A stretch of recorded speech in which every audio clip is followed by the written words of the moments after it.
Welcome to the Corruption Report. This week's topics include tech billionaires, Trump's recent pardon, the Gaza real estate plan, chemical corporations, and the U.S. Army's deal with private equity. Let's report some corruption. Hello, everyone. This is Donald Trump. Hopefully your favorite president of all time, better than Lincoln, better than Washington. Well, you know how I feel about the Gaza Strip. I think it's an incredible piece of important real estate. This is North Gaza. Or perhaps more accurately, this was North Gaza. In the meantime, I would own this. Think of it as a real estate development for the future. It would be a beautiful piece of land. Would the Palestinians no have the big right money to return? spent. No, they wouldn't. The Trump family is making billions off of crypto. World Liberty Financial, the venture co-founded by the president's three sons, has earned the family $5 billion on paper.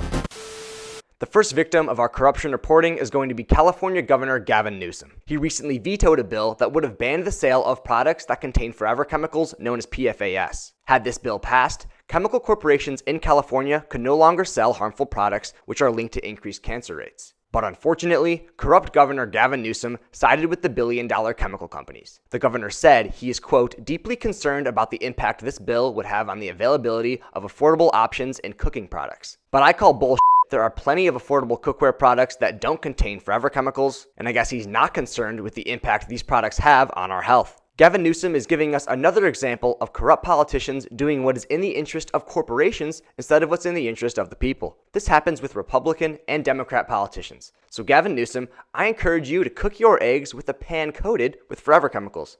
As for the rest of us, avoid these products at all costs.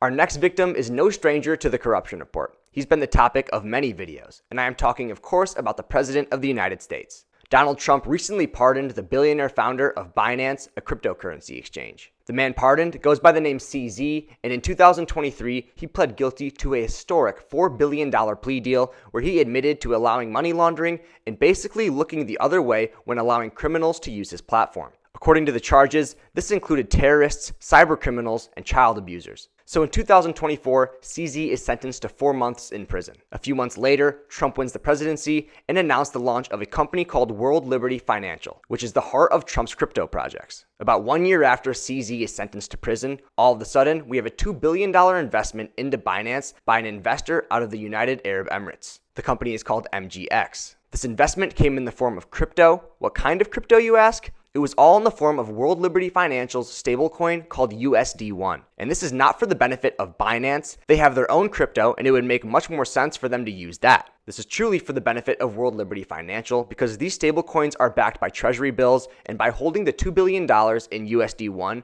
they are effectively making World Liberty Financial about $70 million per year by farming the yield of these treasuries, which is about 3 or 4%. So $70 million of annual risk-free revenue is coming in for World Liberty Financial. A few days later, CZ announces that he applied for a Trump pardon. Then, the New York Times released a story proving that 2 weeks after the $2 billion investment, the Trump White House agreed to allow the UAE access to hundreds of thousands of the world's most advanced computer chips. However, Trump's White House and World Liberty Financial both said that the computer chip deal between the two governments and the crypto deal with World Liberty Financial are totally unrelated. Of course, they have to say this, otherwise everything would be completely illegal. So how exactly does Binance and CZ benefit? Why don't they sell the USD1 that was invested in them? Why don't they hold it in their own stablecoin that they operate and keep the $70 million annual yield for themselves? Well, a couple weeks later, Trump officially pardoned CZ. Of course, the White House denied that the pardon had anything to do with these crypto deals that benefited Trump, and the pardon will likely allow Binance, the world's largest cryptocurrency exchange, to return to the US. So essentially, every actor in this corrupt deal wins. Trump's company yields $70 million per year, the UAE gets access to our chips, and CZ is pardoned. This is textbook corruption, but Trump's cult is too dumb to recognize it. Our next topic is the Gaza real estate plan. In an interview with 60 Minutes, Jared Kushner and Steve Witkoff announced a master plan for Gaza that has been in the works for 2 years. This interview was filmed October 19th, 2025, which means this plan had been in the works long before Gaza was destroyed and before any real estate plan would be considered necessary. President Trump said Gaza could become the Riviera of the Middle East, and Witkoff has backed the idea of transferring Palestinians out of Gaza, saying, quote, "A better life isn't necessarily tied to physical space that you're in. Trump has called Gaza valuable real estate and expressed interest in owning Gaza. And here are some clips of this.